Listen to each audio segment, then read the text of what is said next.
Desert Island Discs. Welcome to this edition of Desert Island Discs, your number one personality profile program. And yes, tonight on the program, an incredible atmosphere from a distinguished gentleman that has distinguished himself in personifying what we want to term the amoeba effect, where you're able to morph and fit in the environment where you find yourself, whether by design or by accident. From a high-flying corporate office to now tilling the land and making the best benefits out of it, if for nothing else, give us a wonderful cup of coffee, is Robert Kabushenga. Welcome to the program. Thank you. Thank you for having me. And I think we need to tell our listeners that this is the third time I am doing this show. Thankfully, it's with three completely different people, totally different personalities. First, and at different times, because I first did it, I think, in 96, I think, with William. What were you then? You can't believe what I was trying to do. I had just acquired, with some friends, we had acquired the license to do Miss Uganda. So I needed the license to do Miss Uganda, or? In order for you to do Miss Uganda, you had to be licensed. I understand all that, Robert. My sister was Miss Uganda. Oh, yeah, but I want to say how you, Robert... Organize, not do, organize. Okay. And your interest here was in the event? The event, the money. Or the people? No. I wasn't auditioning for a wife at that point. I was... Because if that was auditioning for a wife, boy oh boy, you did a good... You're picking from the finest in the land. I was looking for money. So I needed media to get, because I drew my inspiration from what Andrew had done, Andrew Rugasira with his Lucky Dube show. So I thought, VR promotion. Yes, I thought, man, this thing, there's money. Let me also. In events. But I want to go into music because I just don't have the big money. I thought, Miss Uganda would be a good way to get moving. So that's when I went to William. So he did the first Desert Island Discs. It was a way of promoting the Miss Uganda edition. Yes, that show. That's the one that had Shiba as the winner. Shiba Kerere. Yes. Wow. Then we probably got a bit too ambitious. The next one that had Lilian Achom, but we lost so much money it was not viable anymore, and we're about to lose our shirts. Right. Yeah, we decided let's each one go their separate ways. So let's say that the whole business acumen thing about you and trying out new things and going to previously unknown or uncharted waters is not something of now, because now we are wondering how from a wonderful air conditioned office, now you are in actual air conditioning, literally. My if you want to call it that, my entrepreneurial journey and foray into business, if you want to call it that, or trading, actually it goes back a very long time ago. It's 1970, somewhere between 1976 and 1977. I was 8 years old. I'm sure all you were doing was smuggling, because that's the only... I wish I had done smuggling. My grandfather didn't allow us to do so. My grandfather in Mbale, there was a real opportunity. People were smuggling coffee across the border from Mbale to Kenya. Yeah, but at an 8-year-old, how much? No, I would have carried. The only worry was there is a stream that divides, a river that divides Kenya and Uganda. It's called Wahaha. Now, to cross it, you have to cross it in order to be safe. You have to cross it at a place of significant rapids. And you have to cross it at night. Whoa. In order to go to a market in Kenya, somewhere between Webuye, somewhere around Webuye and Kitale there. There's a place, Bungoma and Webuye. It's very famous. They even sang about it. The locals call it Chebukube, but I think the Sabines call it Chepkumbe, so whatever. But so that's where people used to take coffee to go and listen. But my grandfather was so dead against it. He didn't want any of his either children or his involved in smuggling coffee because he thought it was wrong. But we would hear guys walking at night with sacks. They would go in trails. So I missed that opportunity. So why didn't you trading it? Me? So at 8, this is now desperation. My mother, who were living in the flats in Naguru, the ones that were demolished to create a way for something for a city that didn't happen. I seem to have this bad luck. Everything about my past and child has been demolished. Naguru flats demolished. Shimoni demonstration school demolished. Sagali collapsed. So, stop being a doomsday guy. Lumumba is about to go down. Well, we have hundreds of people working at the New Vision. So please. Main building got burnt. Yeah, but we have hundreds of people working at the New Vision. They're not here. No, monitor is still there. So I work here. So my mother started a business making scones or bread or buns, as they call them, and they had to be sold. Now, because she didn't have labor, I was there. You were the natural laborer. Yes. So my job was to go around hawking. So I would go knocking on doors In there. in the housing estate in Naguru, selling those buns. So there are friends of mine who remember me from those days. One of them even still calls me by my nickname. He calls me Buns. How are you? Because from that time. So you're called Robo Bun or Robert Bun. You said it was John Bun. I mean, you may But it was a bit. I thought then it was painful that they were making fun of me. But that was the time. I had no choice. That was who I was. Let's get down to the trading bit about it. Of course, when you are walking buns for your mother, you better bring back the equivalent in cash of what she sent you. But as a young man... No, but there was an incentive. There was an incentive to do that. Tell me now. At tea time, I was the only one who got to have 2 buns. And as one. So I mean, what was I going to do with this money apart from giving it back? So I give back the money, I bring back all the money, all the accountability, knowing I have an investment. 2. An extra bun. 2. Wow. Well, the others are looking. That was the first time on the program, pushing yourself as a budding businessman. Yes, but I learned how to trade. Because even you learn rejection, sales. But I would go around and neighborhoods knock, this one takes on credit, like that. That didn't last very long. Some haven't paid, I'm sure, up to today. They vanished. And I drive by those shops. They were mainly shopkeepers. I drive by those shops in Naguru. I look at the shops and I remember. But so that's where it really started. Then, fast forward later on, the work that I was involved with distributors of newspapers.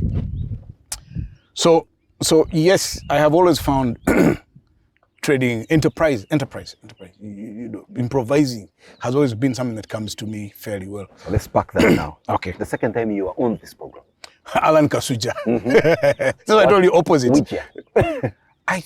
It's probably, I'm trying to recall now, but it was, I can't remember now the exact year. What were you? Because you've been so many things. No, I was CEO now. So he was talking to me as CEO of Vision Group, which I think we had done a lot of things by then, and he wanted to find out. And you were just transferred from being the executive director of the National Media Center. Center. Of the Media Center, yes. Yeah, but I'd spent some time. So a lot of the things I had done were now obvious, clear. We had expanded into broadcast and we were innovating all sorts of things that seemed to capture the imagination of the public.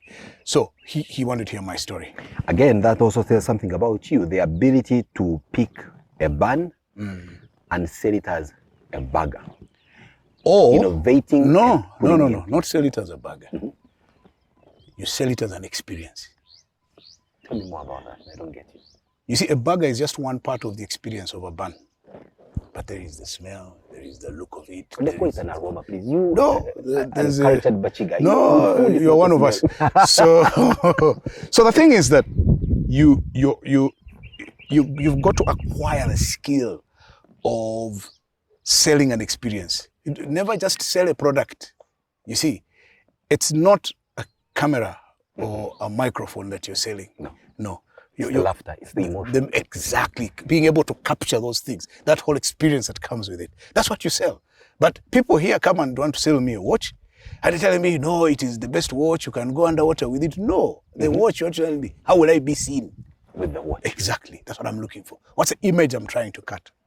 I'm here indeed now to pick a feel of you and see what transition has done to you from, again, I will repeat for the benefit of emphasis, from an air-conditioned, high-flying corporate office to now being on the farm. Now, we know that when we close our eyes and imagine farm life, it's cock crows in the morning, pick up the hoe, go till the land, break your back, come back, sleep, and wait for harvest season. See what it is like for you now? What's your day like?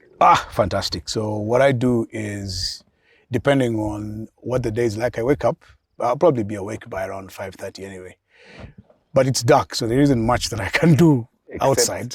So I read or catch up on either messages or things may have happened in the night. Then I come out at 6:30 and do a run around the track of the farm. Wow. Yes, and I manage. From what I see with the hills. undulating hills and all that. So you have a way, you have your track that only goes downhill. No, downhill is actually not good for the knees. So I minimize going downhill, but I do a lot of climbing. Then when I'm done, I have a quick breakfast. Then from 9 o'clock up to, say, midday, I do what I would call the intellectual work, the things that require mental application. So either stuff on email or do the finances or do the things that really require mental work because I'm still fresh. Then at 12, I then go out to go and have a look at either the cows or whatever it is, and I start my walk around of the farm. So I then have lunch at 12:30. Then in the afternoon, I spend the afternoon, I have a nap or something, or go around the farm again to just cross-check whether the day's work has been done, walk around. Because there are many activities. There is picking of coffee, there is weeding in the banana plantation, there is putting supports, there is checking on the beehives to make sure that the beehives, pests haven't invaded them. Or that maybe some have not been colonized. It takes a while, so that you check if there are any that are colonized. I am now developing a flower garden to just make sure it is watered. Then I go the flower garden is supposed to feed into the apiary. Apiary. So it's food for the bees. One of the ways you attract bees for colonization is flowers. Just put flowers and there's enough color. Once there's color. So those are the things that I do. Then sometimes we have sales, so people come to buy. Then I just go to verify that the quantities they've done are the correct ones. Right now, of course, we have I'm trying to make use, you're doing this during the lockdown. And one of the things I swore to myself, that this particular lockdown, I am not going to sit in Kampala and pretend all is well. No. So, because farmers are allowed to move, so I come here and I decide that during this lockdown, there's a time I'm going to use to start construction work on the warehouse. Wow. I need a warehouse on the farm, and it comes in handy. Why? Because now a lot of transporters have no business, so their transport costs are lower. There's no traffic jam, so delivery of materials is much quicker. So everything, this is the time, and I am building the foundation, and I want to finish the foundation before the end of lockdown. Wow. You'll be telling us more about exactly what you're doing on a daily and what your future projections are on the farm. Yeah. But just to pause right there, you recall correctly that on this program we play our music. Oh, yeah. That hasn't changed. So have the pleasure of playing your first song, then after that, we'll get down to our conversation. I'm going to play a song by Philly Lutaya. It's called Osobolotia. That song was played at a particular time in the history of this country. And it's amazing that it is still relevant today, almost 30 how many years later in the current pandemic. Osobolotia is a beautiful song, and the emotions that Philly invokes in that song are absolutely wonderful. Well, for our listening pleasure, and of course for picking up the lyrics in there from an old-time Ugandan genius in music, this is as he may, but Philly Bongoleta indeed had it in terms of getting the right lyrical value for his music. Let's enjoy your Sobolotia when we return. It's more about Robert Kabushenga in his current state. Desert Island Discs.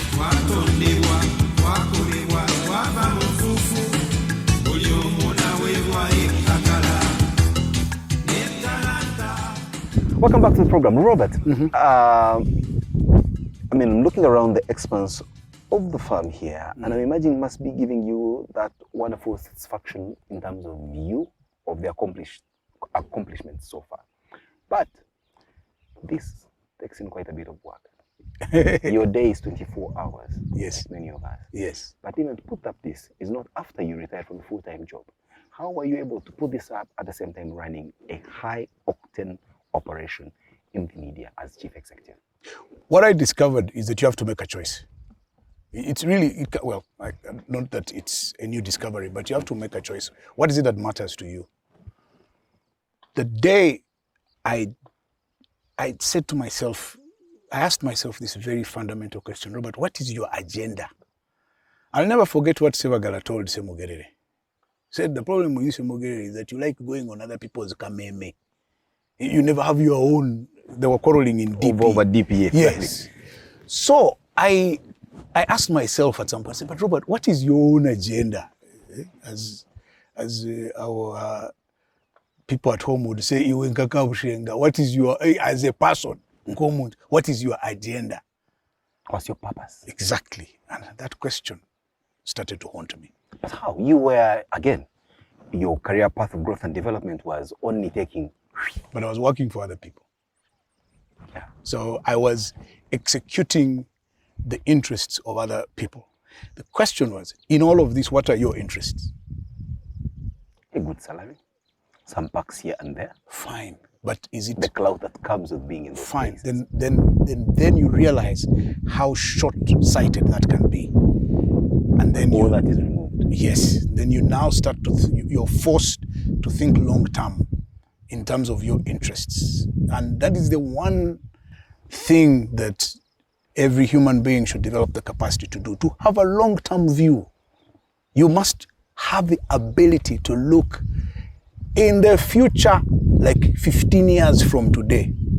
So right now I can tell you, 20 years from now, I'll be 72, and I'll probably have all sorts of ailments, or I should have all sorts of ailments associated with 72-year-olds. So, one, have physical exercise so that you try and delay the onset of degeneration as much as possible. Number two, read a lot so that mentally you're still alert. Number three, do medical checks now and capture certain things now. So looking into the future is not for prophetic or biblical purposes. It is to determine the actions you take now. So one of the future things that I looked at that time was to say, what will happen when this job ends? Where do I go? What do I want to do? That debate started in my head.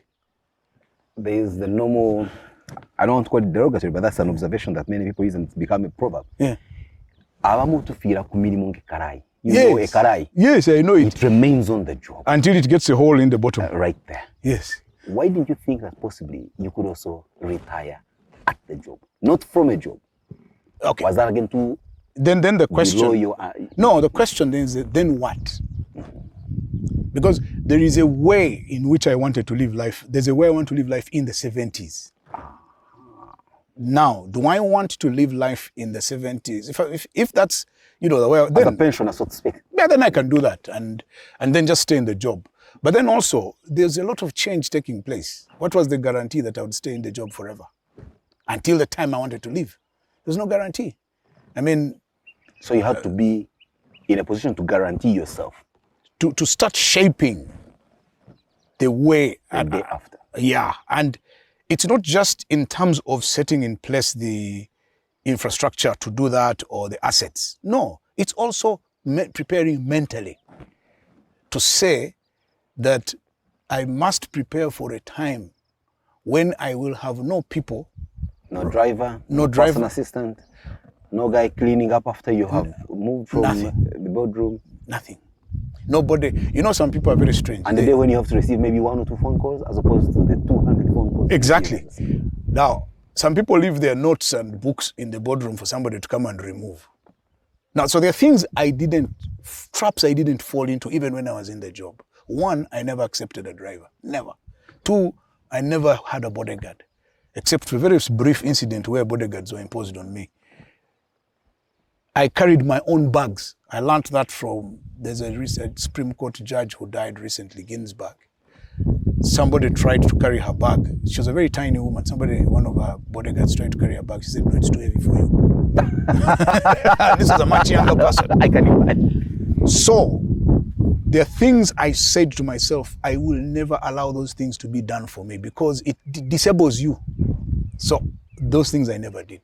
That helped me. Step number one into the normalcy you're in. Yeah, you never quite leave who you are, where you came from. Then number two was, okay, now how do you mentally now prepare for this life that you want to live afterwards, mentally?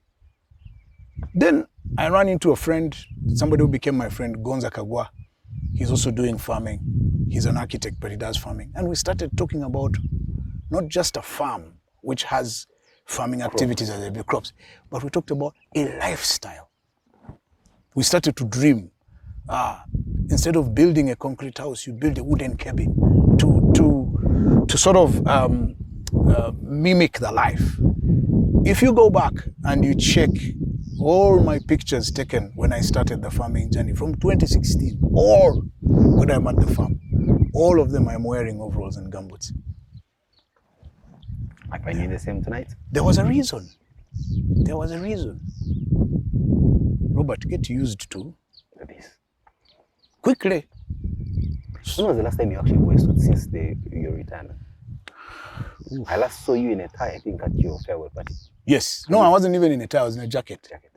I think that's the last time. It will be quite a while before you put on jacket. Yeah, because I'm not sure that's going to happen. And even shoes. You know, you'll laugh at me. So in March last year, just before the lockdown, I traveled. And so I said, let me just go to the mall and buy a pair of shoes. A good pair of shoes. Up to now. They're still in the box. I haven't worn them. Because remember, there was lockdown. Lockdown, we all went casual. And then I left the job. Now what? As they say, they want to quit No, and nobody is sending me an invitation for a wedding. So and churches are closed, so you cannot go to pray. Put on your Sunday best. So it's too bad. So, but what that helped is that the transition was not traumatic. But there was one thing I hadn't done. All those years, I had never come round to spending nights on the farm. You came during the day? And I left. Bellowed out instructions? No, I actually came early, stayed with the guys, we worked together. Sometimes I would spend, I would come in a day so I worked with them. But then in the evening, I would drive back to Kampala. So in March of 2021, that's this year, I decided that since I'm now going to be full-time at the farm, let me experiment with sleeping there, because that's the only thing I haven't done. In January, I already knew I was leaving, so I had to work to finish the house quickly, put in electricity, there was already water, all those things. So, at least you made sure that you'll have running water coming off a shower overhead. No, no. Bucket. That I can handle. Can you? Yeah, that one I can handle. The best. You have a seat toilet. Not that was the seat toilet was the most important thing. Because sometimes you get caught out in the night and your stomach riots, and you really need to go and take a fantastic long crap, and you can't start going to the pit in the night, walking out of your house. The whole idea of balancing up. It is. I am old, man. My knees. So I decided. So once all that was completed, in March, the long weekend of Women's Day, I decided to experiment with sleeping here. Now, initially, I thought it would be just a simple thing of coming here to sleep, but it was so radically different. Quiet, dark, no people. I was alone.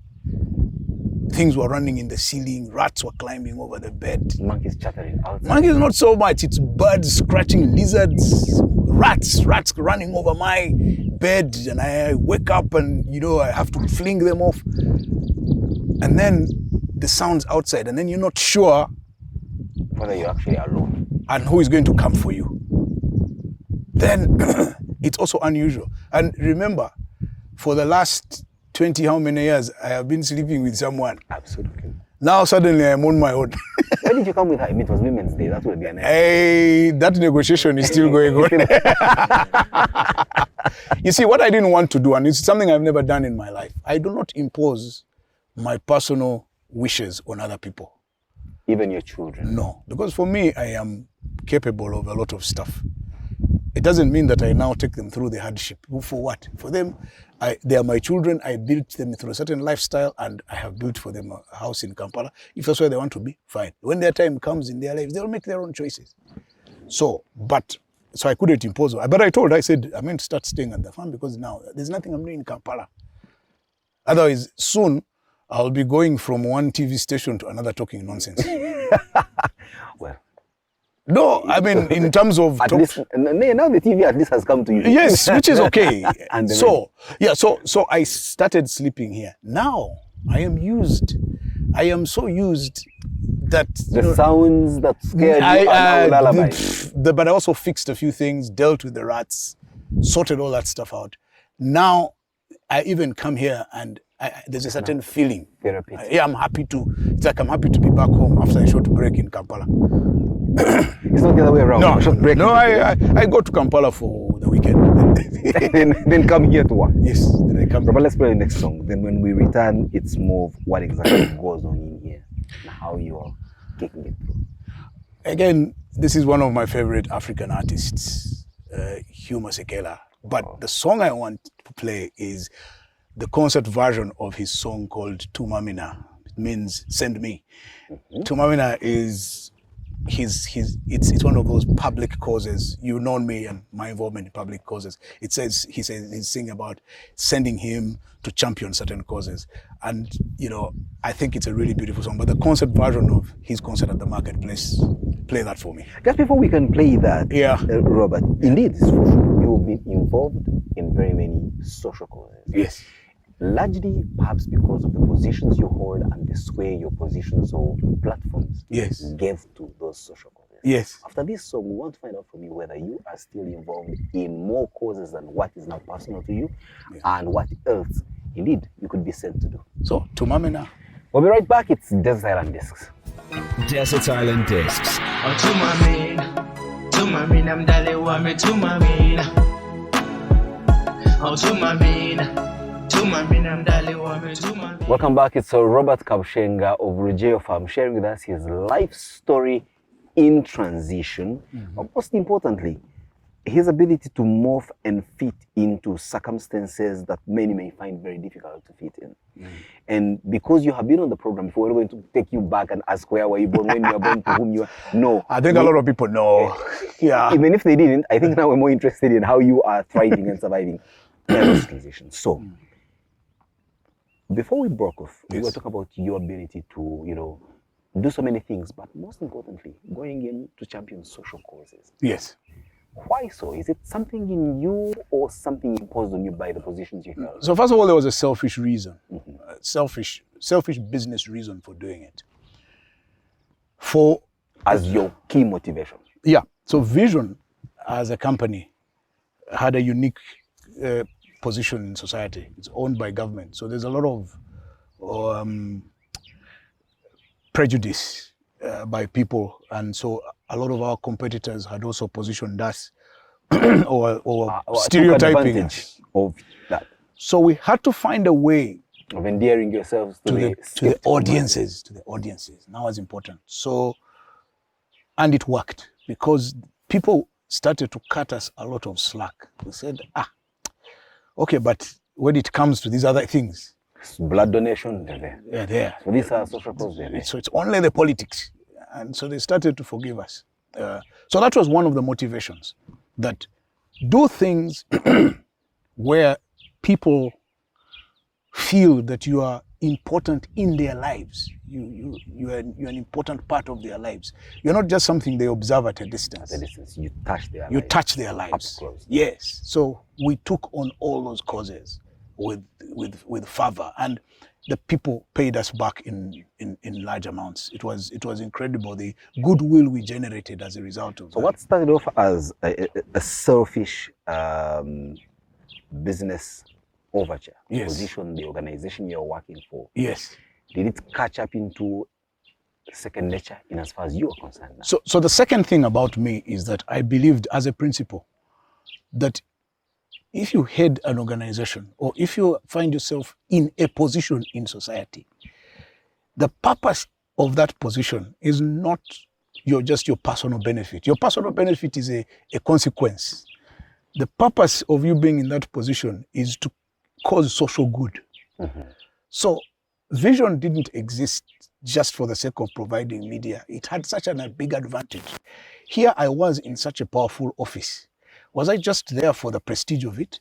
I had to be socially consequential, and so had the company. So at a personal level, that was my philosophy.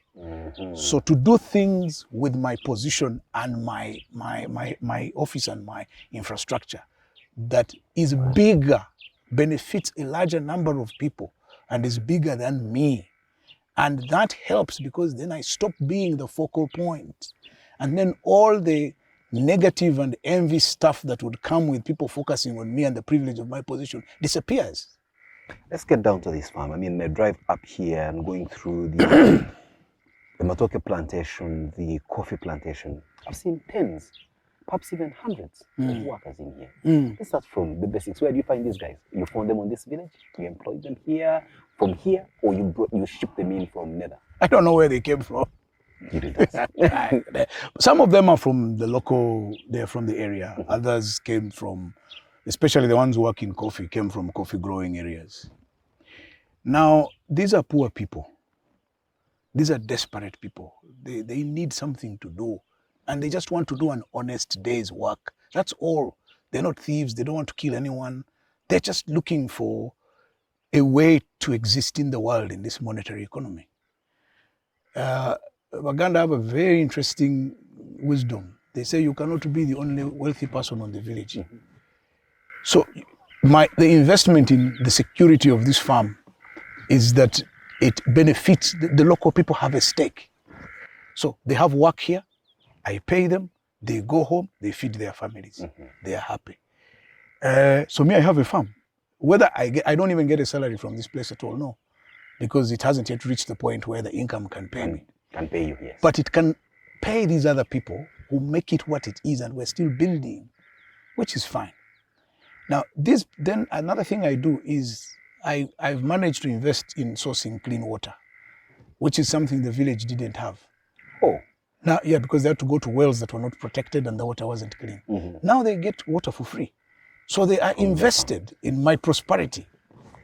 So all these people you see working here, it's very important that when you succeed or when you have some prosperity, you find ways that are productive and sustainable of sharing it. It's not just about giving out money on a Friday or on a Sunday as gifts. No, it's creating the opportunity for people to earn. If you can do that, you're doing a hell lot more than people who are doing charity. But you're dealing, like you said, with poor people who want to do an honest day's job. Yes. Management of humans remains as challenging as it was for you in a corporate organization where it doesn't change. It doesn't change. It's much easier to manage cows than it is to manage people. But the dynamics may be a bit different for this kind of people. Yes. When you face them, the moments you face them. Yes. Transiting from speaking in boardrooms and showing graphs and PowerPoint presentations, yes. and coming down to perhaps telling someone to do something they know better to do than you. Yes. Because you don't know this stuff. No, I don't. They teach it to you. Yeah, they do. How are you positioning yourself from here to come down to their level and learn from them in as much as you're their benefactor? That's what I said. You've got to teach your brain, your mind, tame your ego, and be prepared to come down to people's level. How was it for you? It's because I had done it over a longer period. I had to accept that, for instance, the guy who is in charge of running my banana plantation knows more than I do. And he showed me by his results, and I accepted it. So what he says goes. The guy who looks after the coffee plantation, he was trained in coffee. I trained as a lawyer. I didn't train as a coffee... Not even a barrister. No. And it's interesting the relationship of a barrister in law and a barrister for coffee. No, exactly. I didn't train not even as a barrister of coffee. Coffee. So they can't argue with me on the law. I can't argue with them on the coffee. Exactly. That intellectual discipline to accept that you've hired these people because they know what they're doing is important. You may be the owner of the farm and you may be the one bringing in the money to invest, but you are not the one who knows how to plant a coffee tree or how to, what we call husband it, crop husbandry. Oh, okay. Husbanding the tree until it is giving you the yield. So I tell the guys, this is the output I need, because I am sure from a financial standpoint, I need this performance in terms of yield.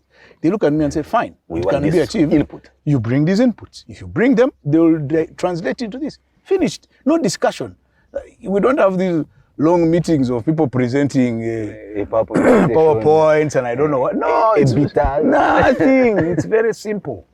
Boss, you want 20 kilos per tree for coffee? Yes. Bring fertilizer in this quantity and bring manure. Finished. And give us workers and go and buy these tools. And by the way, while you're at it, pay us this salary. Finished. But let's also not pretend like we're working in a very utopian society where, like you said, guys are nice, they do an honest day's job. No, they don't. You have case of discipline and all that. But that's what to put them in. I completely agree. That's the reason why I spend more time here and I come to Kampala for the weekend. I have nothing to supervise in Kampala. But you have to be here supervising. Yes. So many times they work because you're here. Yeah, they have to, because even if, and I've noticed it, Even if I don't go down to the plantation, even if all I do is go and park my car there. That in fact I can smuggle you out of this farm in my car. And they will never. But for as long as your car is parked there. They will work as if I am present. You just have to understand their psychology. And if you want to get anything done, I'll never forget the principle that I was taught. You know, I did some military training. So my trainer. When was that? 2006. Your ambition was to be a general? No. We can see how miserably that's. No. Actually, the story was quite different. When they picked you up, young men. No, that was 91. So I did a cadetship course in 91 and I did military training in 2006. The reason was. Fantastic. No, I wish it was. What, live and what? No. Our own prestigious. I was in Kasyate, where the Special Forces group trains. The beauty of it was that they wanted me to get a bodyguard. And I said, no, it's too cumbersome. They said, okay, then in that case, you go and train. I said, so they thought they were putting a difficult proposition, so I accept a bodyguard. I called their bluff. I went and trained. And I went and trained. How many months? 3.5. I trained in what is called fighting in urban spaces or urban defense, self-defense and things like that. And I didn't know. I always assumed that the best self-defense weapon is a gun. Mm-hmm. No. It's what? It's your legs. You take off. Because when something happens, stuff for cowards. You run. You run. Then when you're in a cover, then you can. Now you start figuring out what the hell is going on. But if you stay and you want to fire guns, you don't know. Those people may have studied you better. So you flee. So I suspect you went to this just to lose a bit of weight and get your skills, like any other. So the guys there taught me one thing. They said in Swahili, they said, always remember one word. The Swahili word is kusimamia. What's that? To supervise. Kusimamia. Kusimamia. You must supervise everything if you want it done. You have to supervise it. It is what you inspect that gets done, not what you expect. Say that again. It is what you inspect that gets done, not what you expect. I love that. Exactly. We'll pin that and follow. So right here, yeah, inspection. Yes. And clear. Yeah. And you can see the difference. People will tell you that the owner of this farm is around. The owner of, and you just go down and you will see some banana plantations that are overgrown. Those people are not around, they're on phone. I took you to see my cows. Very well fed, very well looked at. I am here. But the other cows where you see the rib cage through the hide. The man is on the phone. He's buying food for the manager. That's it. So I look at people and they complain, people tell us this agriculture story, but it doesn't work. It's I put in money, this happened. Yeah, you put in money and then what? Okay, you put money in a saloon and don't go there for 3 days and you tell me. No, I saw someone posting on Twitter for a bunch of malnourished carrots and said, people see, these are carrots I watered for 3 months. That is rubbish. Those people are they're just mocking. They're mocking the agriculture story because they want to maintain this notion that agriculture doesn't pay. Because they're covering up for their own laziness. People in this country are very lazy. They think things will just work out somehow. Things can't work out somehow. You have to spend sleepless nights. People forget we're in a very bad part of the world. We're not in Europe, we're not in America. The fact that we're on Twitter and all these things doesn't mean we live in California. But tell me something, how do you call this a bad part of the world when it's bad part because we have 2 climates in one day? That's true, but you're not going to call a guy to come and fix your stuff and he comes on time as he said. No. Oh, yeah. Look at some guy was supposed to come and fix something in my house. He told me he would be here at 9. He arrived at 10:30 and he told me there was rain in Kampala. So now, that's what I'm saying, that we're in a part of the world where things don't work as efficiently as we would like them to work, or we want to pretend. So it calls upon you who wants things done at a particular standard to put in more time than your counterpart in California. Exactly. And yet, the farmers that work in those countries are 10 times more hardworking than what we call farmers in Uganda. You're sitting in Kampala at the golf club and calling your manager to find out if the chickens are ready. The chicken farmer in the Netherlands is there from morning till evening. Right there. That's where he works. He doesn't know anything else. So, this notion that somehow it is a side hustle, let me first go to the mall, then I'll call the guy and find out. No. And I discovered that I came here in April. That's when I started to spend more time here. And in 2 weeks, we had planted 16,500 plants of coffee in 2 weeks. Which you hadn't done over the years in that short period of time, even with the resources available. Yes. And the phone calls coming in ferocious. 2 weeks. It's because I was here. And they knew that I would wake up and come and inspect. Later on in the program, of course, you'll be telling us whether the people that you left in Kampala don't really miss you and want you around them and then allowed you to be on the farm, or are you here out of defiance? Play your next song, Robert. One of the greatest Ugandan artists Again. ever. Yeah. I love the choice of music. That this guy, I mean, it's fascinating what we've been able to produce. The late Geoffrey Oriema, and the song to play is La Pointe. What about that song fascinates you, and why did you choose it to be played today? It's the sound. It's just that sound, the way he puts it together, and to hear Luo being sung in a rock version, and I've watched him play it on an international stage. It's amazing. It's absolutely fascinating. Your choice of music is informed by the lyrical value, the richness of the arrangement of the music, or the danceability of the song? People don't know how to listen to music. How do you listen to music? You listen to music fully. Everything from the arrangement, the beat, the voice, the lyrics, the emotions it evokes in you, the memories it brings. You must not be listening to music lately because much of it is produced by Fruity Loops and other apps. The modern music is a bit of a problem. I listen, when my kids start playing stuff by some guy called Stormzy, I wonder what the hell is going on, but that's... my music is eclectic and different, and it's got to be arranged properly for me to enjoy it. Enjoy the music means what? You dance to it? No. So you have 2 left feet, Robert? No, sometimes I'll dance. Sometimes I'll move around in my car when I'm listening. I don't listen to radio anymore. I haven't listened to radio in Uganda in like over 10 years. I just play music. Don't mock the guys listening to us now on the radio. No. There's now good content on radio to be listened to. Okay, that's good. Let's get down to Robert's choice of music, that wonderful song by the late Geoffrey Oriema, and we'll be back with him on Desert Island Discs. Desert Island Discs.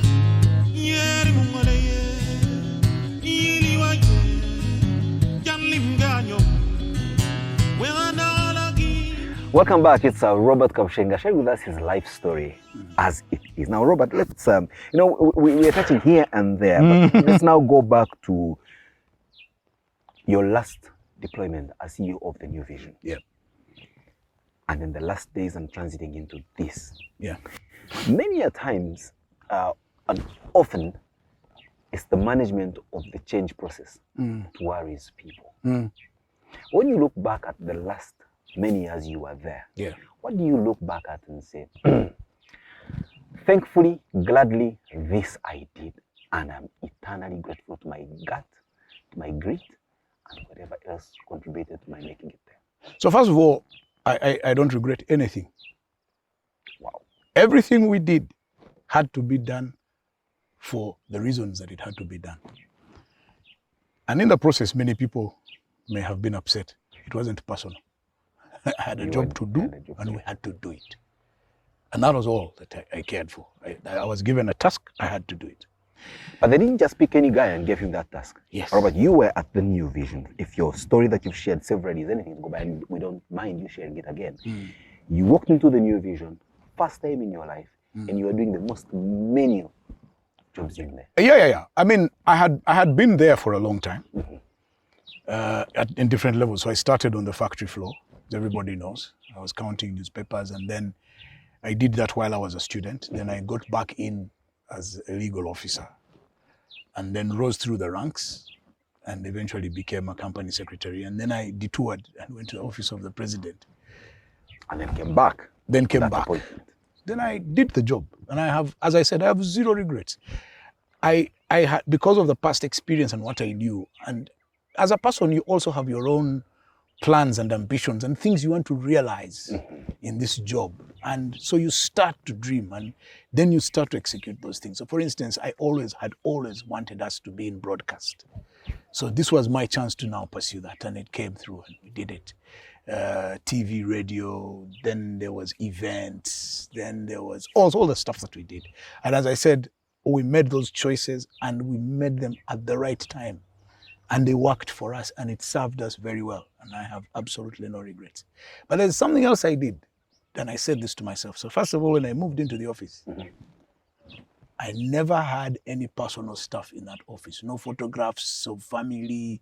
I don't know. People think that these offices are personal. So they start carrying their wives' photos, their mistresses' photos, their kids, and put it. No, it's not my office. It's a public office.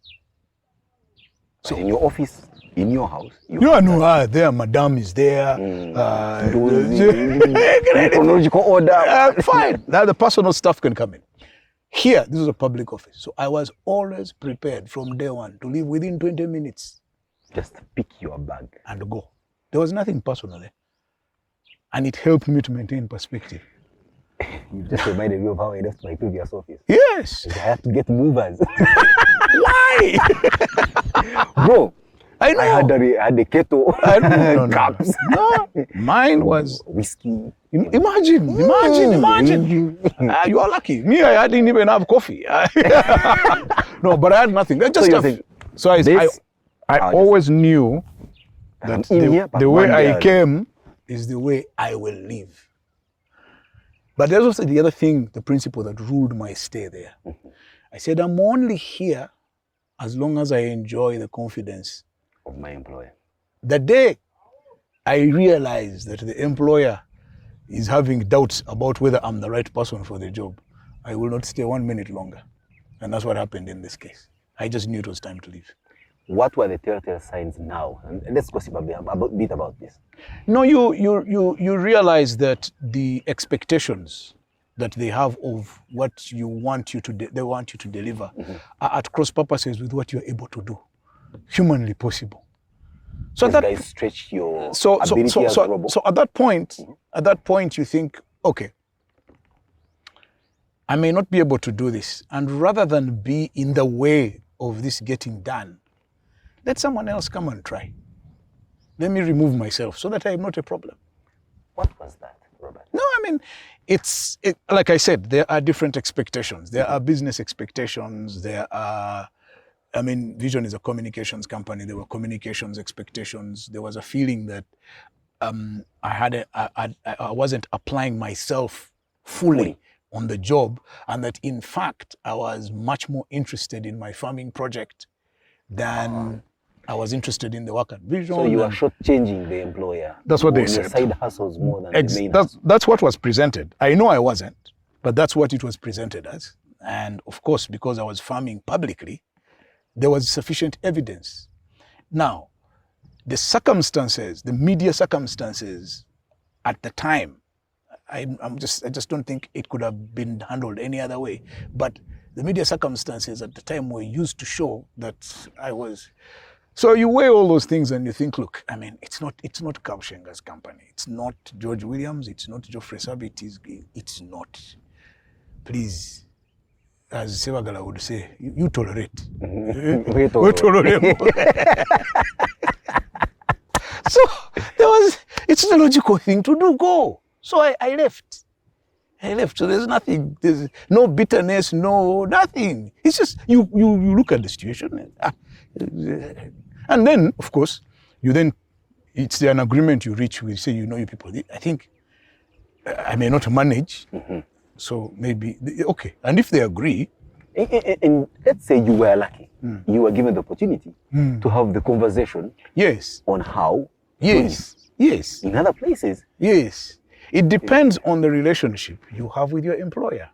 What was yours like? It was a very good relationship. Very, very good relationship, which then allowed me to know when it's not getting. And also to have that conversation. Because if you've not had a good relationship and you are suspected, then nobody is even going to allow you that opportunity. They will see you as a saboteur, and so on. And also to deal you that final blow of good riddance to bad rubbish. Exactly. But in this case, it's, man, you're one of us, but what's happening? So you explain and you say, okay, then they say, no, but maybe here and there. Then say, but okay. And then you, just bye. in good faith. Don't. And it's an important advice, not just to you, but those who are listening to us. Never ever leave your employment or whatever it is in bad faith. Never, never, never, never. Always live on very good terms. It's absolutely important for you. And never harbor negative feelings. Just go. What are you angry for? For what? All those years that Vision was good to me, the things that it did for me, it brought me to where I am today. Even this farm where we're sitting was made possible because I was working there. Why would I now start having bad feelings and negative feelings? This could also collapse because of that terrible negative feeling. So for me, it's just a recognition. And I hope everybody, those people in public office, one day can also realize, it's just say, look, it has refused. We go. It has refused. There we go. No problem. But see, Robert, again, it takes a certain amount of emotional intelligence to be in that space. Yes. I, for one, can't claim to be half that intelligent. There are some we- former employers if I had on the program. You would kill them. I would show them the middle finger. No, don't ever do that. It's not worth it. It just simply isn't worth it. You've got to, you see, you must in your life, as your life evolves, you must create a certain self-awareness of who you are. I think one of the biggest mistakes that I see people make, especially when they get to my position or they hold these offices, is, that's why I talked about photos and things, is to fuse themselves with the office. So you ask You have a Twitter account and Kasyate, who are you? He starts by saying, I am the CEO. head of communications of... Yeah. No, you are not head of communications. You are Kasyate. There are certain attributes and that form Kasyate. If you look in my case, I had a separate existence as Kabushenga on social media from the existence of Vision. And if there were issues, and I had this discipline, if there were issues that had to do with Vision, I would never communicate them on my platform. I would let the Vision platform communicate those things themselves, and then I would amplify to my audiences if necessary. Wow. Because we have to have a distinction. I am Kabushenga. How do you draw that line? You're not the job you do. Simple. Maybe some could argue that those who fuse themselves with the job, it is as a result of their passion and love for it. No, it's as a result of terrible insecurities, the lack of self-confidence. That you must be defined by all these props. No. If you're not confident enough to exist on your own without all these props, then what are you? It doesn't matter. That's the truth. You may hate me for it, but that's what it is. Let's get back to your job, the one that you were doing before you came down here. Yeah. Of course, there are also many people who wished you out. Because again, being in positions such as those creates their own ecosystem of haters, as we may put it. Those with whom you disagree on positional policy, positional political inclination, and everything in between. And we see all these negative vibes come up, even in social media spaces and all. Many times people hold on to offices even when things are not going right because they do not want to play in the hands of their haters. Say, oh, finally they got me. Why? That never bothered you? No. No, my mental health is far more important to me than the considerations of other people. But also, I ask the question, what did they gain? What is left? Have your debts been paid? Has your salary increased? Has your wife given birth to twins? What has happened? Did your child get good grades? No. You just leave. You're probably even much worse off than you were, and maybe hating me was a full-time job. Oh God! Now it doesn't exist anymore. You're unemployed. So you shouldn't. I find it really. I mean, people are so shallow that they think, oh, what? I mean, look at me now. What difference has it made? Okay, I don't wear suits. Maybe people don't wave at me. They don't fear me anymore. They Now don't you have to look for a sticker to move around. Before you used to be the sticker yourself. I was the one distributing them. You know? Now I have to call politely Kataike, say, please help me. That's if she picks. Yes, also. You see now you call us, we are too busy. Yes. People are busy. Exactly. They possibly are not. No, they become busy on the 1st of May. Straight. In fact, after 29th, when I said now I am, and I don't hold it against them. It's all right. Some of them were acquaintances because of work, and it's only legitimate that they move on. Me, I move on to the next thing. And now I am talking to people in the farming world. Some friend has just called me. We are going to discuss the possibility. He's already exporting, because he was in the best farmers, he's already exporting coffee in the Netherlands. So he wants to talk to me to see some synergies. Yes. That's the world I live in now. So you and it helps because you're able to move on and leave all of these things behind. You don't get drawn into. And now I meet these same people and we laugh. We say, okay, what was that all about? And they say, anyway. But that's for you, yeah, Robert.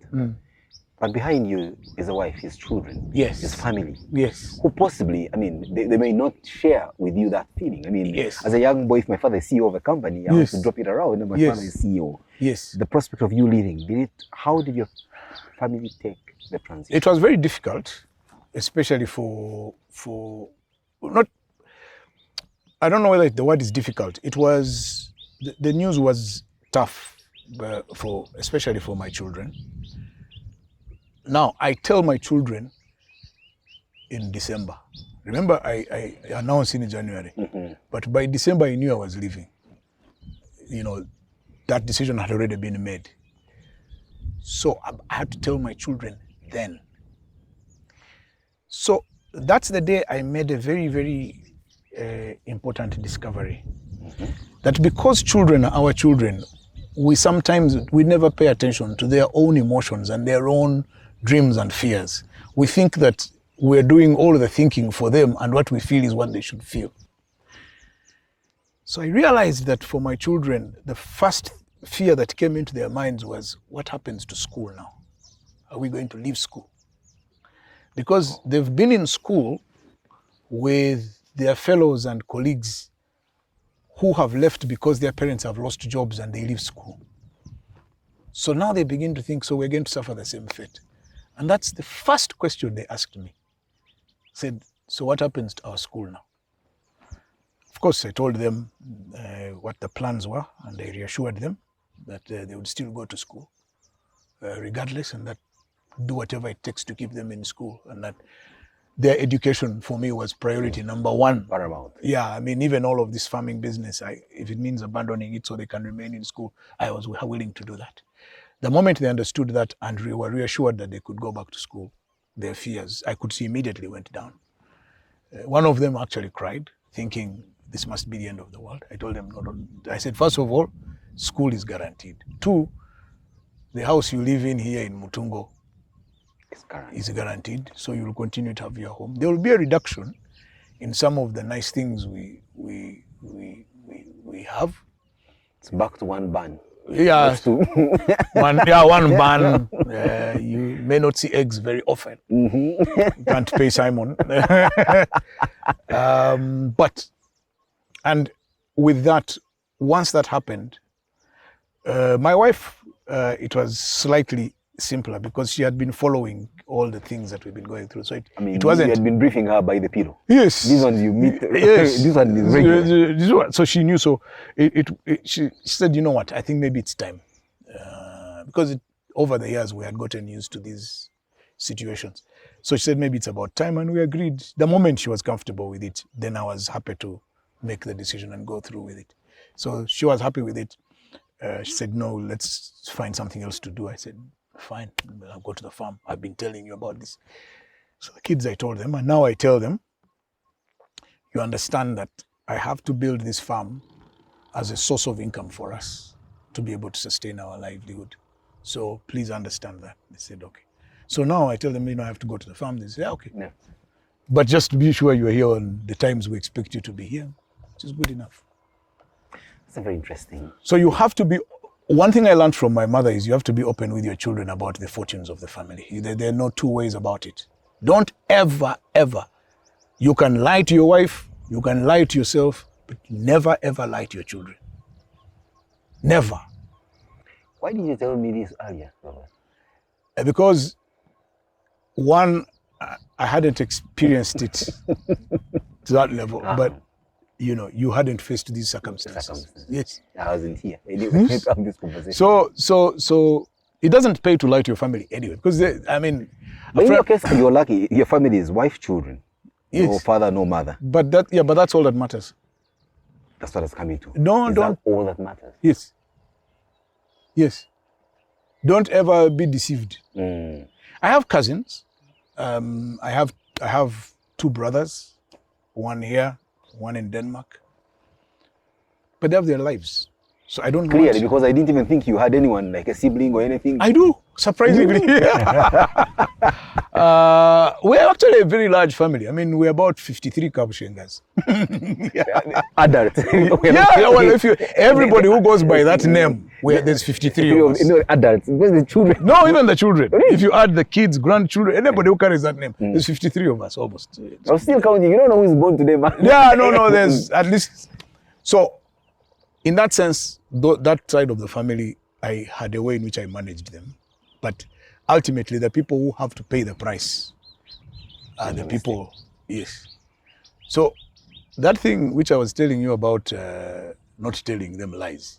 And you see, like your wife, when you wake up, she's the only person who has seen you in all forms, including your behinds. When you wake up, when they're uncovered. Uncovered. So, and importantly, she makes that last decision on which ICU to take you. Leave the ICU.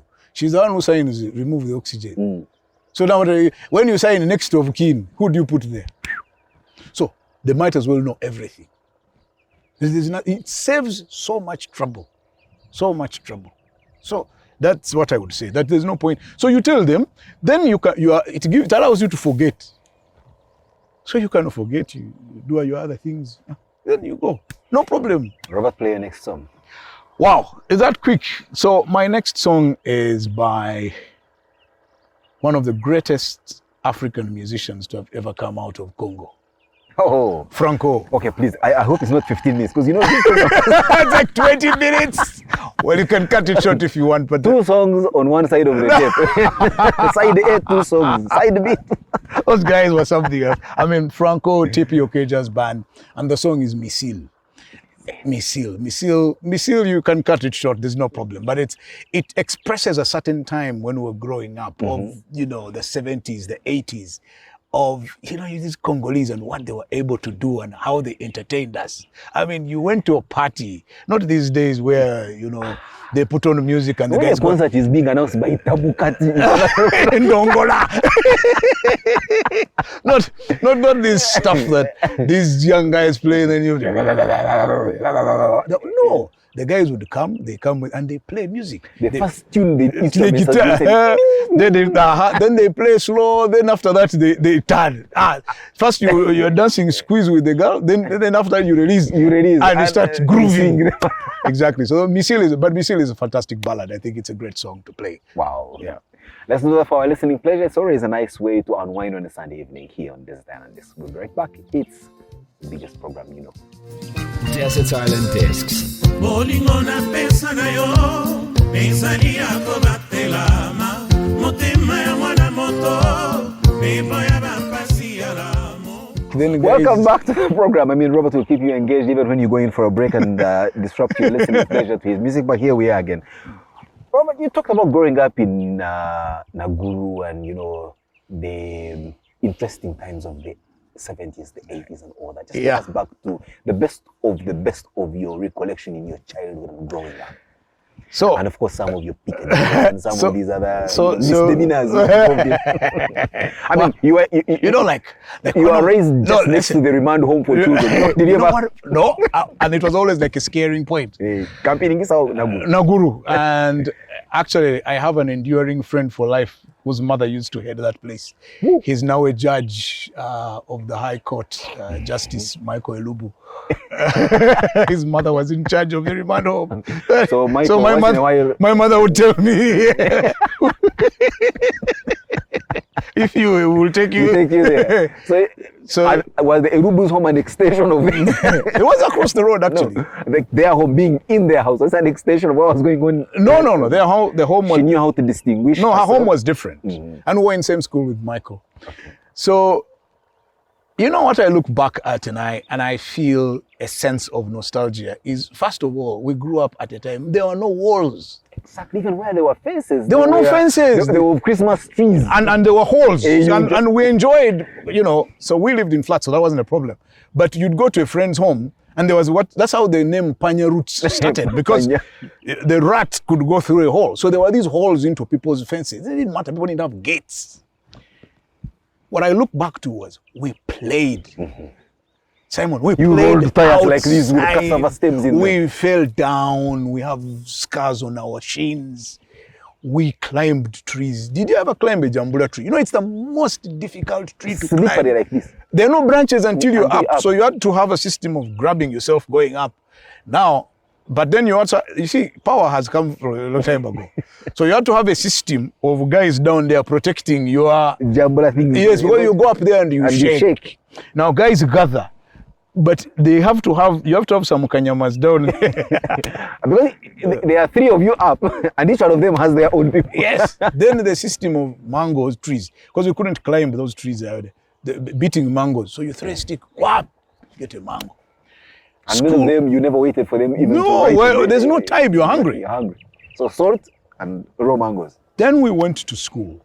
Going to school, we all walked to school. Very few people were dropped in cars. Maybe the people went to like Chitante and Nakasero, their parents had cars. I was in Shimoni. Just walk from Naguru through Kololo, down Wampeo, there where now this Chizito and Nyakana have a shop. You cross through there and you go to Shimoni.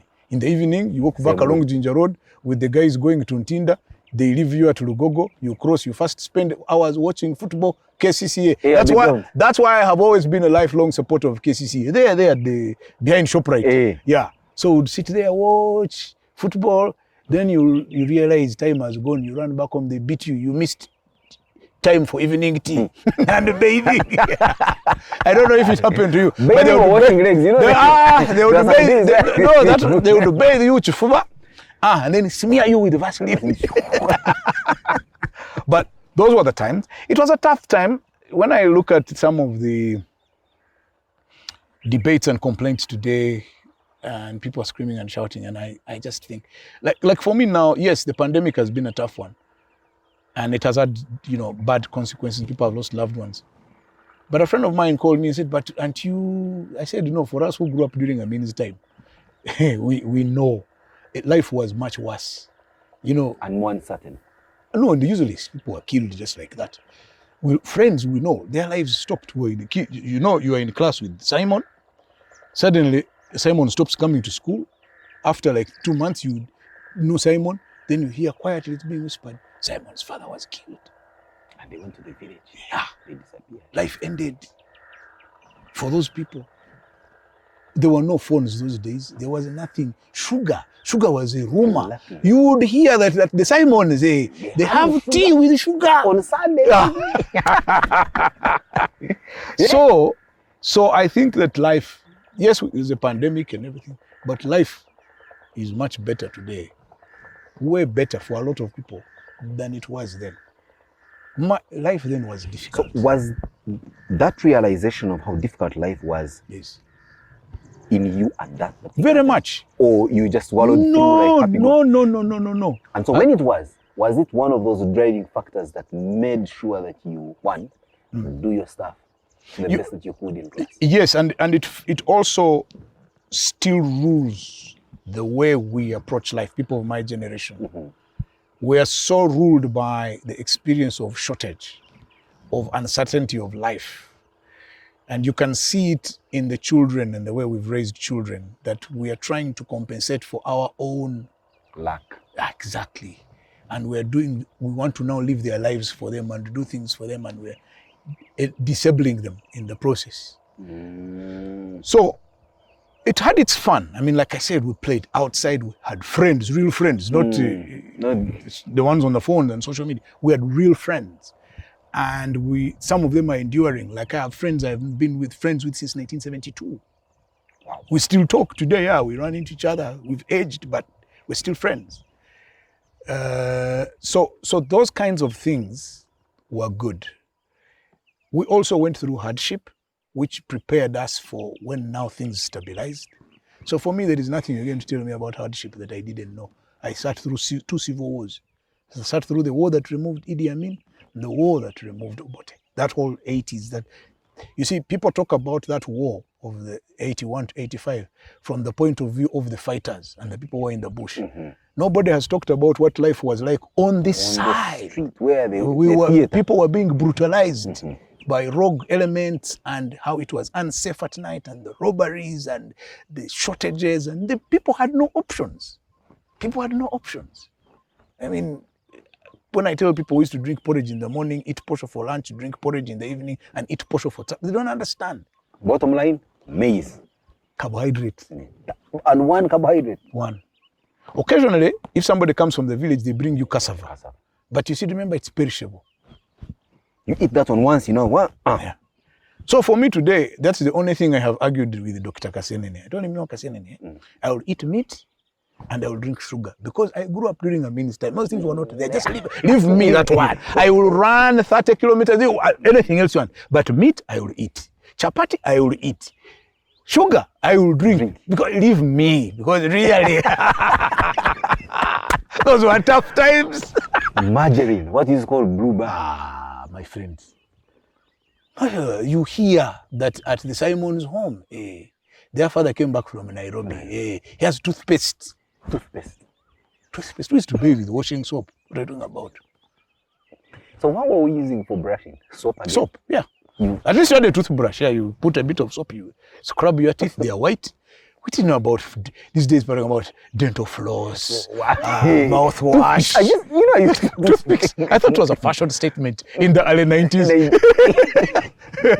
And yeah, it was moving around. The late Gerard Chidwi popularized it. He used to move around with a toothpick. So I thought, but really, it's look. It was I don't regret it, because it shaped who we are. It made us resilient. And then we had 2 lives. So you are in town, then during holidays, especially Christmas, you go to the village. So what was it like when you went to the village, met your village cousin? You were like a superstar. So, you are like a superstar. And you are not even proficient in the local language? Oh, no, I was actually. Oh, why? Yeah, no, for me, I was lucky, because then my first language is Lugiso. And if you found me rolling with my relatives. And that language is spoken rolling, because there's a way their tongue rolls in the mouth. You're juggling a hot potato. Yes. If you find me with my relatives in Mbale, you will never believe it's me. You'll never believe, yes. So I heard the way you pronounce Ruahaha. Yeah, because I get put about Ruakaka. What's Ruakaka? It doesn't exist. It's what? Ruahaha. That's this. You ask anybody, because that's those people there, the Luyas on the other side. And so we would go to the village. It was like freedom. You know? Have you ever bathed in rain? Oh yeah. So when it would rain like this, you are lucky. You're not going to have to go to either the river to bathe there, or to bathe in the compound, or the banana leaf they put there. At least a banana leaf. We had these stones which were slippery, and there were no slippers those days. So you stand on it, you're sliding. So when it would rain like this, you remove your clothes, you dive into the rain. It's like a shower room. You put soap. When you come back in the house, you're okay. Now no more bathing. For that day, you are done. Life was that simple. The other elements, of course, as we became a bit more of age, now we joined the young men. So in the morning you dig. During the day you go and fetch water. Then after fetching water, you take the cows for grazing. After grazing, you come back, you go to the stream, you bathe, then you come back home, now you change. Then you go to the road. To the road, or in the center. In the trading center, because the girls are going to pass. So you stand there. Yeah, you must show. Then they must know that you are the one from Kampala. Yes. How would they know? You speak a bit of English? No, your cousins of the village would put word around that our cousins from Kampala have. So the girls pass around to see whether the people from Kampala have 6 toes or. But that was life. It was much simpler then. And that's why I guess it's not very difficult for me to come and live on a farm because I had both experiences, an urban and a rural experience. I mean, in 1987, I spent a certain holiday working as a turn boy on the back of my grandmother's pickup. So it was fun, but it was also an experience. So all those things. Then one time I was in Kawale in school and then there was no fuel. Then we had to walk home. You know, all these are things that when invaluable. Yes. And so it's in a way it's simpler for me to come and be part of this, what looks like a hard scrabble existence, in a way that my children and your children can't, because their experiences are different. Let's get down to habits. A few habits you pick up. Now I'm told you're a teetotaler. Oh yeah. But before that, yes, give it good. Which was actually an anomaly, because throughout high school, the only vice I had, and which I carried on thinking it was, and believing erroneously, if you want to put it that way, that it was a family tradition, was smoking. Because every male in my family smoked. So for you, you say that. This is the one. What were you smoking? Let's be sure. Tobacco, cigarettes. And at that time it was, my friend. Smoking at that time was up there with making a girl pregnant, leave alone having a girlfriend. Because having a girlfriend was also first a problem. Then making her pregnant, then those were the vices, and alcohol. Today people do worse things, but... Exactly, but smoking was, you made a village girl pregnant. Oh yeah, but so I pick up alcohol much later. When was the first time you... I was 13 when I first smoked. Smoked. Your cousin passed it down the line? No, it was in school. It was in school. You find somebody, they'll tell you that a cigarette is good after lunch, after meals. So you pick it up and it's addictive. So there was no ceremony that at this point in time there was an initiation. It's just something you picked up along the way. It's a vice I picked up. And I stayed with it till I was 20 when I stopped. I was 20 something. That was after your... 22, 23. Now, no. What made you stop? I just didn't want to smoke anymore. Rare for people who smoke to just decide not to smoke again. I think that's one thing that my father passed on, if there's anything called genetical, that my father passed on. My father had very strong willpower. If he woke up and he said, he went to hospital, he was a very heavy smoker. He went to hospital one day, he'd suffered a very bad case of bronchitis, and the doctor told him, stop smoking. And he stopped smoking. From 2 packets a day to just zero. And spent 2 years on withdrawal symptoms? Nothing, he was fine. When they told him he had diabetes and couldn't continue drinking tea with sugar, he stopped. So I just stopped because I didn't think I wanted to smoke anymore. I'd had it. So I stopped. Then after stopping smoking, 2 years later, I picked up alcohol. I know, it was a bit late in life. Now, alcohol, I did stop also just suddenly when I went to the media center, because I now realized if I was going to be serious in life, doing the job I was doing, I couldn't. I also didn't intend it. I was appointed in September. I started working. Now, I can't remember when, but sometime Besije was arrested. Now, after that, there was just no time to go to a bar because we were working till 2 a.m. every night until the election of March 2006. And at that point, I said, well, what's the point in going back to alcohol? I've done 6 months almost without drinking. And I'm performing better. I might as well leave it. And then my performance at the media center started to improve, and my output and this is very important. The sausage on Sunday started to taste differently from the one when I would have a hangover from Saturday. I left. So sausage is figurative? No, the real thing, the meat. The meat. So since then, and that's the point at which I think I began to say, look, to get ahead and to do things in life, you must be serious. And seriousness meant drop certain vices. Which you don't need. in order for you to focus. You don't need those distractions. And you have to be sober all the time. You already lose enough hours in sleep. You don't need to lose a few more. Awake but Inebriated. Exactly. Oh, let's play the next song, Robert. Wow. This one we're going home. Home where? Chikezi. Take me there. Our friend Kahiri Mbanyi. We saw that meme going around for 7 years. Or you stopped your way home. One of his best songs he ever played is a song called Ingaha. Let's play that one. Ingaha. It really, it touches home. You know, you feel, I can almost feel myself in Chinchizi. Very good. Every time I play that song. Let's get down to that from Mr. Kahiri Mbanyi, Ingaha. Desert Island Discs. Hinga, hinga, hinga. Hinga, hinga, hinga. Welcome back. It's Desert Island Discs, and on the program, an incredible man by all accounts. And if you've missed the program, no worries. At least we're on YouTube. You can play back. You can always catch us anytime. Now, Robert, you're here. The horizon looks like it's clear for you. You know where you want to take this. You already see yourself at 72 and beyond. Here. Yes. Where do you see this? Just break it down for us. Give it to us in words. Producing the finest coffee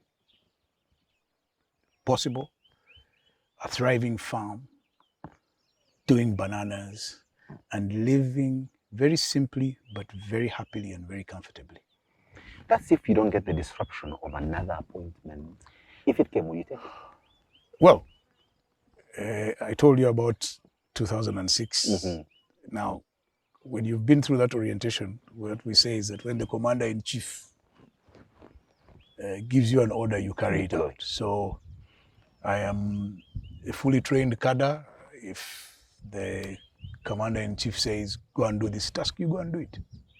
But what I'm doing now is defining and doing my farm in such a way that it will continue to be the center of gravity for me. It's what will take my life. Wherever else you gravitate, this is the center. Whatever else I do after this has to accommodate my ability to continue to be a farmer and to do this as the mainstay. Robert, many times people who are like you, when they leave public service, maybe even in circumstances like you left, they try to, boss, I'm here. Tuma mina. You're not doing that, are you? No, he knows where I am. He knows me very well. He knows what I'm capable of. And it's his judgment. And he has many other people he has to consider as well. So if I fit in the plans, fine. If I don't, that's also fine. That's why the focus has to be on getting this farm of mine to work, because that's all I have, and it's the plan that I have. You just preempted my next question by saying, so if the call doesn't ever come, you won't feel the I have friends in South Africa who are in the African National Congress. They told me a story of one of the leaders of the ANC. He was actually SSCP. So he had expected that he was going to be appointed minister by Mandela. So in the morning, when Mandela was supposed to be making the calls, he woke up and wore a suit, and he sat near his phone. And he waited. Remember that time cell phones didn't come. So he was waiting on his landline. The next thing he looked, Mandela was announcing the cabinet on TV and his name wasn't there. Why? You shouldn't sit around waiting. What are you waiting for? You do something, get yourself busy. Be busy. Be busy. That's why. So the other one which they gave you, it ended. Again, let's go back to our man Sefagal. Tolerate. Leave others to do their tasks. Get out of the way. Just be where you're supposed to be. If there is a task which requires somebody of your temperament, of your skills and experience, they will come. They will call you, but they know where you are. But don't sit there waiting to, because what if they don't call you? Then what? What do you tell your wife? Because the woman has to eat. Her children have to eat. What are you going to feed her on? Expectations? Anytime now. That what now? Anytime now. No, my friend. Then other men will come and feed. Yes, they will invest. So relax. God has given you this. You do it. They say good luck and fortune comes dressed as overalls. Yeah. Put on the overalls. Why do you fear? What about you getting yourself on a ballot paper somewhere? No. And the way you are operating in this village and the way people are talking about you? No. Why not? It's too costly. It's not a price. There are many things I have required of members of my family. That one is not a sacrifice I'm going to ask them to make.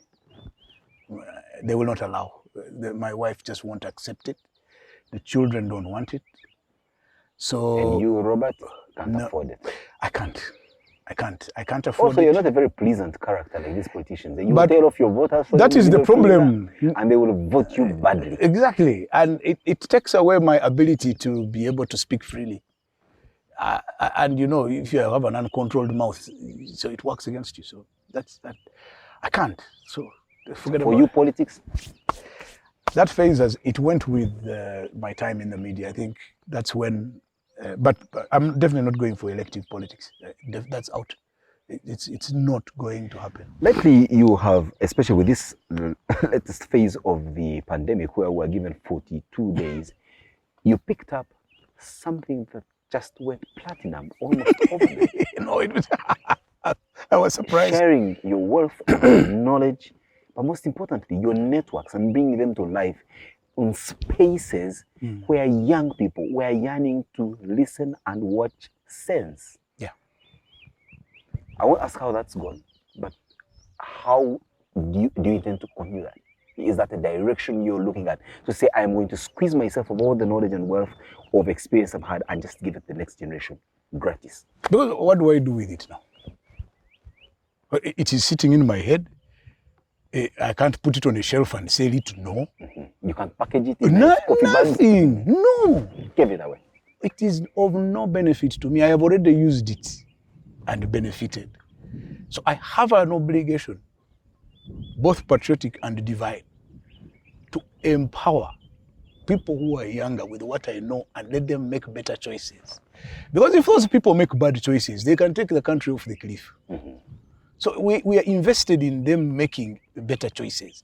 We saw the problems during the campaigns, you know, and you see it on fake news and the kids getting worked up about things that don't exist. So pass on the information. I became what I am because I was sitting at the feet of people who knew. And I drank from them, and I became what I became. Now, what is there for me to take now? It's not proprietary. It's not as if, now I take it to the grave and does what in the grave now?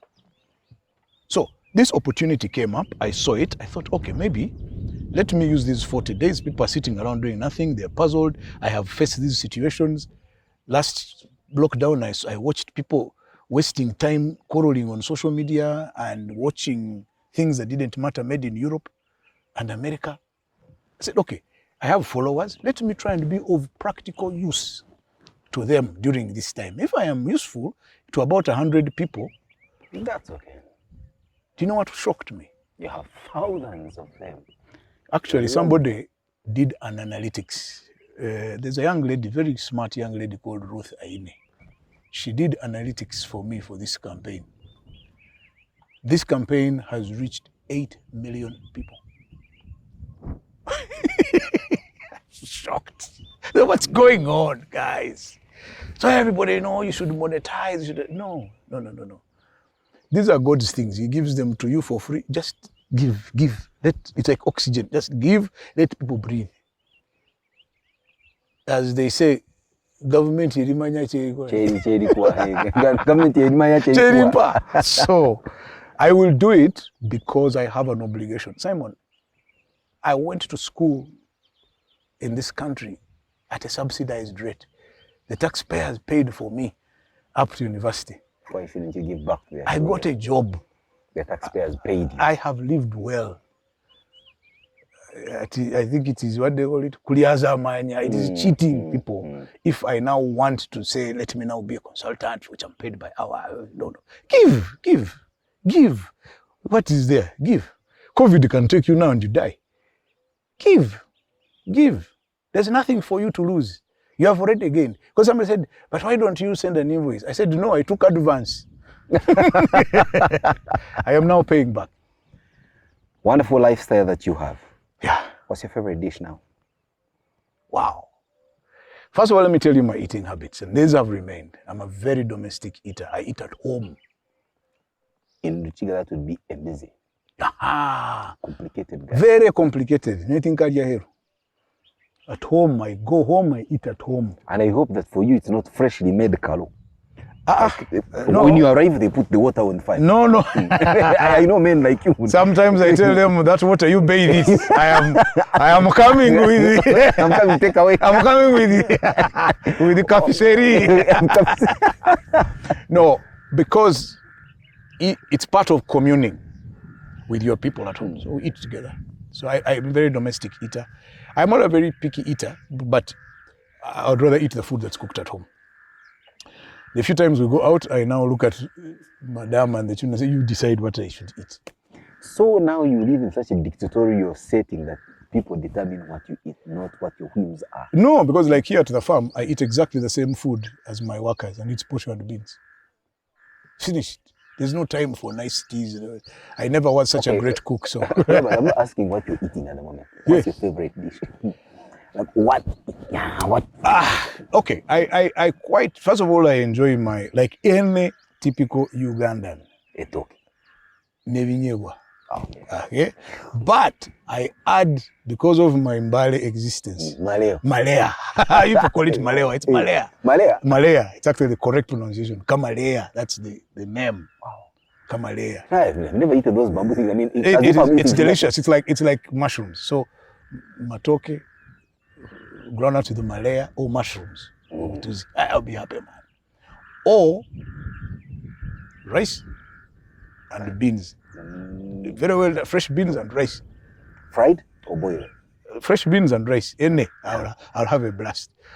Or a mondi, that's Irish potatoes, katogo, and fresh peas with ghee for breakfast. Yeah. We can go to town. How do you wash it down now that you don't drink anyway?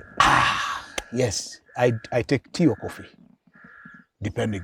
So if I'm not having coffee, then I'll have rooibos tea or dawa tea, which I have been doing for the last God knows how many years. But now because I produce coffee, I must love my own product before I start asking other people to consume it. Yes.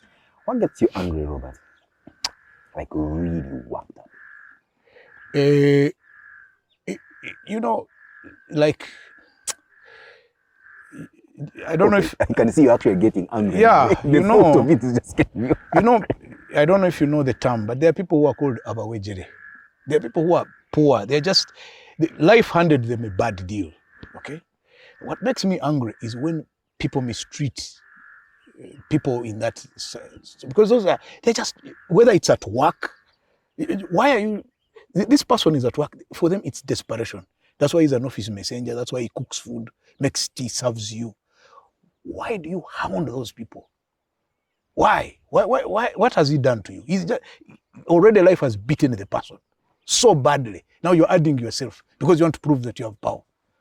So the mistreatment of people who are disadvantaged by life is not a good thing.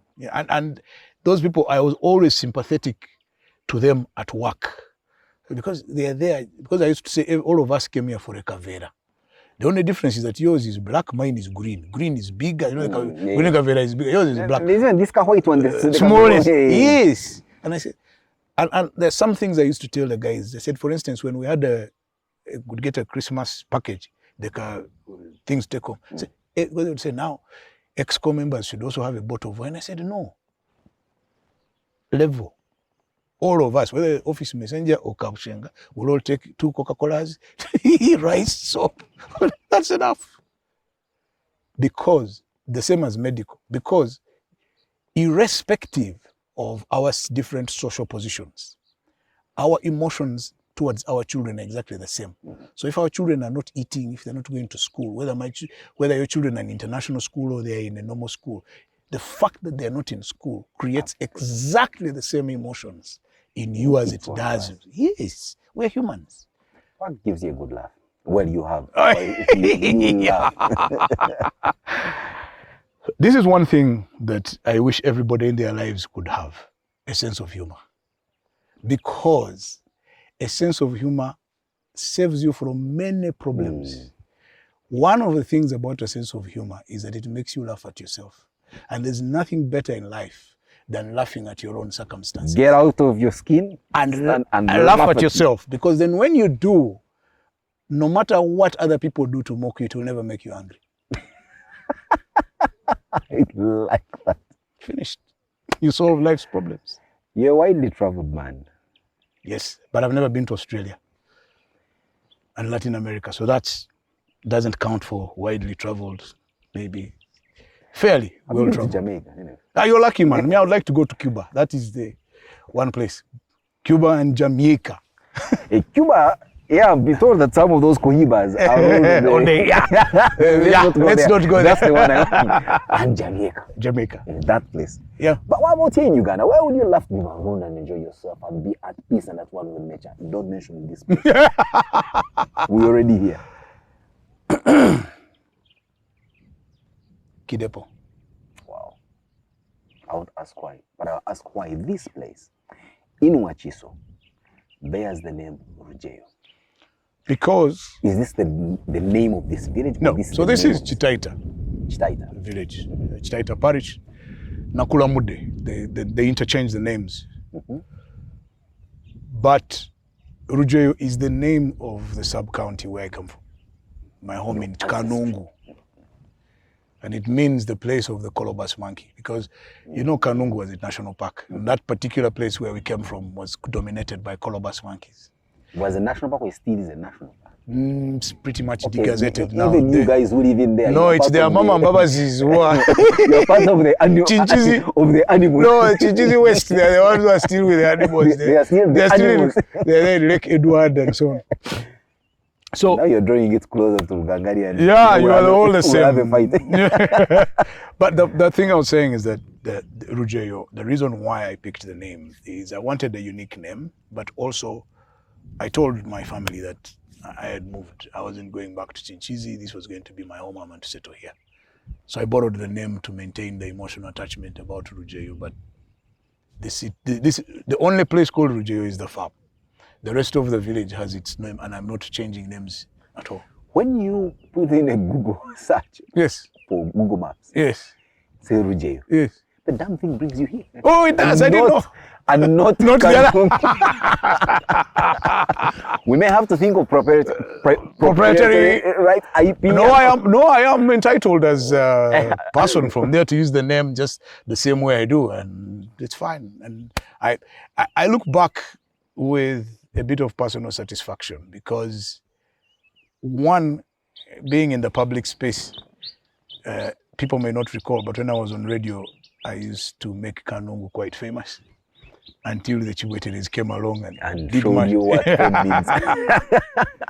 Infamy. Exactly. And now I have gone and picked an obscure name and made it something else. So it's now on Google Maps. Fine. Robert Kabushenga, it's been a pleasure having you on the program. We can't thank you more. My last song. For being, at least taking some time off your otherwise very busy schedule on the farm to speak to guys wearing bow ties and the city smelling. You look odd. And out of place. I don't know how I'm going to survive with you up here. I better knock myself up because the bees may come down for me. Yes. Importantly is to say, even for our listeners, we don't take it for granted that they sit, watch, and listen. Yeah. And for that matter, leave them your last wonderful song. This one is for my wife, and it is a song called Mbamuzibe. It's by Silver Chagulanyi. Mbamuzibe means what and why? That I would be blind if I didn't see all the joy and qualities that you bring into my life. Wow, an incredible way to show not just love and affection, but gratitude. And to sign out. Let's meet same time, same place next week with yet another incredible life story here on Desert Island Discs. Desert Island Discs.